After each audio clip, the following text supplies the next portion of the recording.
Hello and welcome to our brand new webinar series. We're doing mini webinars today. It's a 15-minute webinar. We're Extended Disc. My name is Christina Bowser. I'm the senior trainer here at Extended Disc. And joining me today is my colleague, Markku Kaupinen, president of Extended Disc. Welcome. Hi, Christina. How are you? I'm good, thank you. All right. So today we're going to talk about disc profiles, 3 disc styles above the line. And I was just telling Markku really quickly, first off, we are recording this, so in case you need to listen to it again or share it, it will be posted on our YouTube. We don't have time for live questions, so put them in the questions section. But Markku, I was looking at the title at first. I was like, 3 disc styles above the line. That's not something I usually use, but I get it. I mean, we're talking about people who have 3 disc styles. Yeah, and let me say that this is our first mini webinar, and my feelings are hurt. We do 30-minute webinars, and we have a nice attendance. We do a 15-minute webinar, and attendance goes through the roof. So the message here is, let's Markku. Keep it short. Keep it short. But let's talk about the 3 disc styles above the line. So yeah, it's kind of a mouthful, and so let's kind of jump in and let's make sure we understand what we're talking about and when we're interpreting extended disc profiles. So let me make it clear. This is very specific to extended disc. Is when we look at the profiles, we need to always understand that if we really want to understand who the person is, we need to look at the combination of all 4 disc styles and what is the relationship among those 4 styles. And that's really the only way we can properly understand who the person is. Now, that being said, there are different levels of interpretations. We can talk about somebody being a D style or DI style, but really to properly understand is that we need to look at that relationship. But the reason I wanted to talk about this topic today is that this having a 3 disc styles above the middle line, and I will visually show in a moment what that looks like, it's actually very, very common disc profile type. And most people, and I think almost once a week I get one of these calls, is that, have you ever seen this kind of profile? I say, yes, I have, because it's really, really common. In fact, and here's kind of a pretty significant statistic, almost 2/3 of the population globally have 3 disc styles above the middle line, meaning that they're very comfortable with 3 of the 4 disc styles. They have one that requires a lot of energy. So this is something we should really understand as extended disc facilitators, practitioners, because it's such a common profile. And for me, when I'm doing a training, one of the things I do tell people is what the extended disc tool measures is your natural style, and also the styles that you are not comfortable to you. But you can have one style that's natural to you, you can have a combination of 2, and you can have up to 3 styles that are natural to you, and that's the one we're going to focus on today. But also, having said that, as Markku mentioned, every one of us has all 4 disc styles in us. It's just the assessment identifies the ones which are more comfortable, and there's always going to be at least one of the 4 disc styles that is least comfortable or will take more energy. Exactly, like I've shared many times in these webinars that are recorded and on our website, and I'll show you where you can go to listen to those later in the webinar.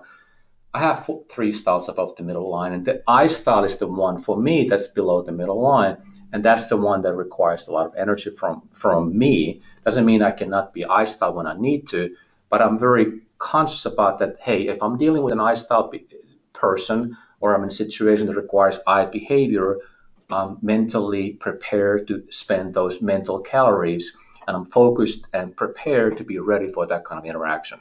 But let's, Christina, show what these 3 styles above the middle line actually look like. So here's an example of a disc profile. This is extended disc profile 2, which is the person's natural style. And the middle line is the one that divides the profiles in top and bottom halves. Another way that I like to say it is, if you think of the middle line, you can see that the person's profile intersects at all 4 axes. It intersects at the D, I, S, and C.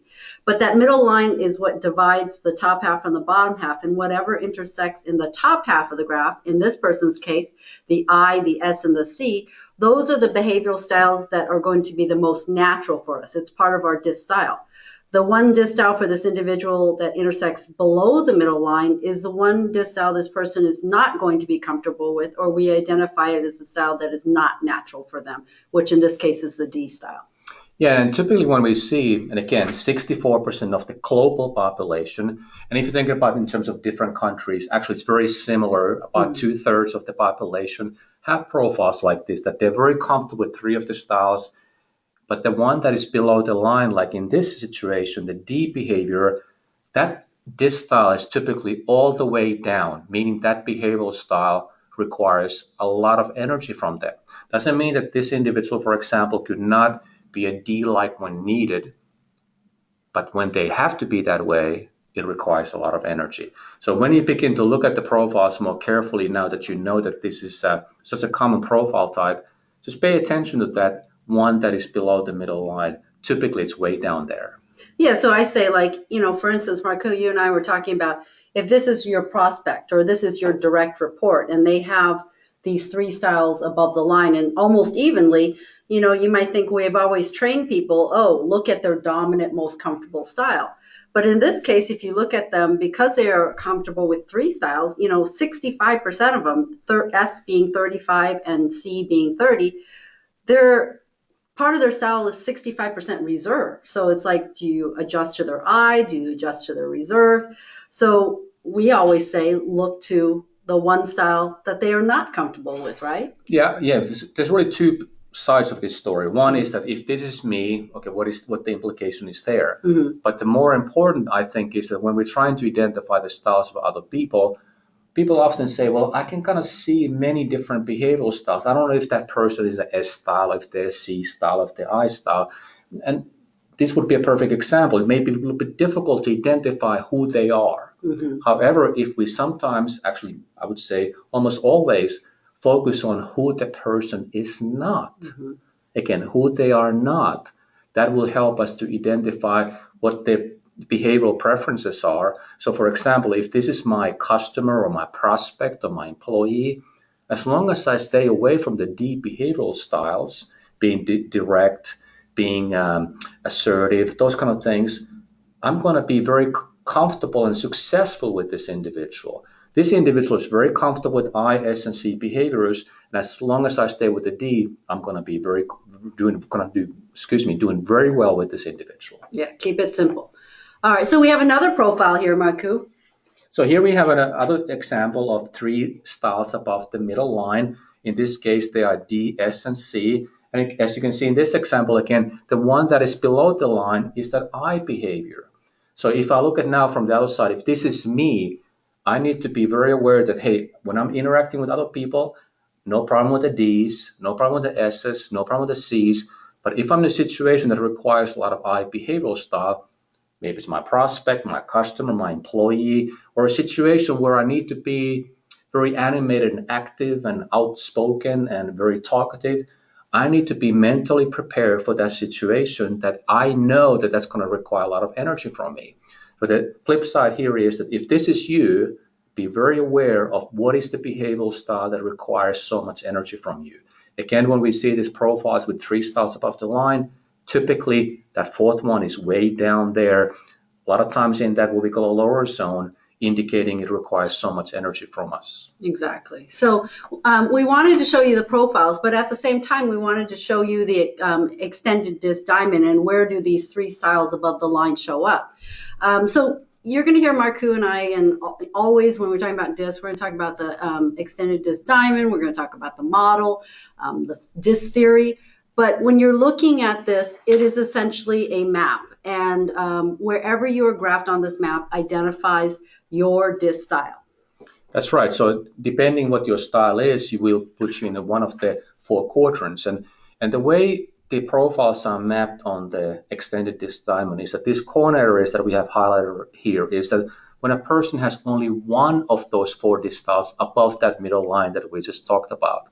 So when we look at the corner areas of the D, I, S, and C, if you fall into that area, it means that only one of those styles is above the middle line. Now, that's going to be an interesting point here is that when we look at the global population, if we take all of these 100% stylers, as I call them, when you combine them together, it's only 1% of the entire population. So when you see somebody being 100% D, it's very, very uncommon type of profile. Now, then the next one is when we have two styles above the middle line. So if we fall into what we call that, let's say a DC or DI profile area on that top right quadrant, it simply means that that's what your natural style actually is. Now, these are going to be a little bit more common. I believe globally it's about 31% where we fall in this area. Now, today we're talking about three styles above the line. They will fall into that middle section. If you fall in this area, you are in the majority. 64% of the global population will fall in this area, with the exception of these four areas where we have what we call the opposite styles, the DS, SD style, IC, and CI styles. And don't worry, because Marku and I will be talking about that on Monday. So make sure you tune in on Monday for that webinar on opposites. A lot of people think that these styles do not exist. How can you be opposite styles? Now, they're not common, 4% of the total population, but I think it's important for us to understand that these styles actually do exist. And again, like you said, we're going to talk about that more on Monday at our webinar at, I think it's 3 p.m. Central Time. Exactly. And just remember that center ring, I just want to mention, because extended DIS identifies up to 3 styles naturally, that center ring, you cannot be all 4 styles naturally. So I always say it exists to help separate the different sections of the diamond. Yeah, the map of the extended DIS diamond map will help us understand, especially team dynamics, and we're looking at work pairs, those kind of things. But the profiles will always tell us the most specific information about who the person is. And that really will show us the combination of those 4 styles and what the relationship among the 4 styles is. But again, that 4 styles is 3 styles above the line is very, very common. Now, last thing I want to point out is that since we are trying to identify the styles of other people, like I mentioned a little bit earlier, sometimes people have challenge in identifying styles of others because they see of these different kind of things. I see the I behavior, I see the S behavior and C behavior. The reason is that we are a combination of these styles, and so many of us have 3 styles that are very comfortable to us. So when we identify somebody's styles, and I think we have a webinar recorded on our website, and we'll give that website address in a moment. You can go and view it. But when we identify somebody's styles, we are looking at 2 things. Are they active and reserved, or are they more people or task oriented? But when you identify somebody's styles, maybe you want to approach it this way. Try to identify who they are not. They are not active. They are not reserved. They are not people oriented. They're not task oriented. Once you go through that process, actually often that's easier way to identify who somebody is.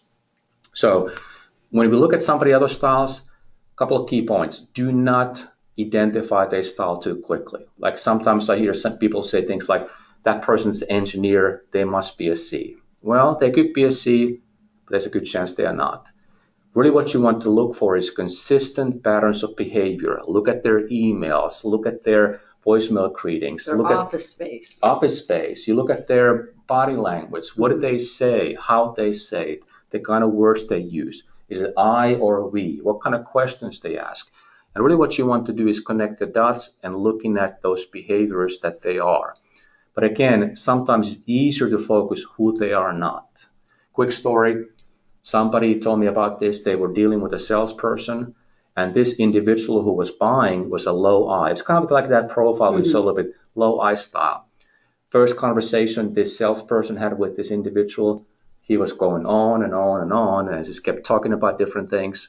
And finally, this prospect, he told me that I knew I wanted to do business with this person because of his expertise, but just from a relationship standpoint, I could not deal with him. Yeah. He was too talkative. Yeah. And what he realized that I need to do is he sent that salesperson an email saying that we can do business together as long as you never call me again. And that salesperson was smart enough to realize I'm dealing with the low I better never call that person again. So stay away from those behaviors that the person is not. If the person is low I, stay away from I behaviors. But then continue to identify who that person's style is. That process never ends. You look for those continuous patterns of behavior so you get more and more comfortable identifying who the person is, and then you can modify your behavior with having that knowledge of confident self-awareness.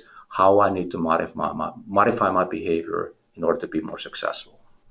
All right. Well, hopefully we gave you just a quick intro into an individual that has 3 distyles above the line, how to identify them, even how to perhaps interact with them. So next Monday, coming up very quickly, we have another mini webinar called the opposite DISC profiles. And that's going to be actually really interesting. Whenever I talk about it, people are like, wow. So Monday, November 5th, 3 to 3:15 Central Standard Time. Thank you for joining me today, Markku. Thank you. I was saying first mini webinar. I realized I talked too much, but we got into 15 minutes. Go to our website to look at the future webinars.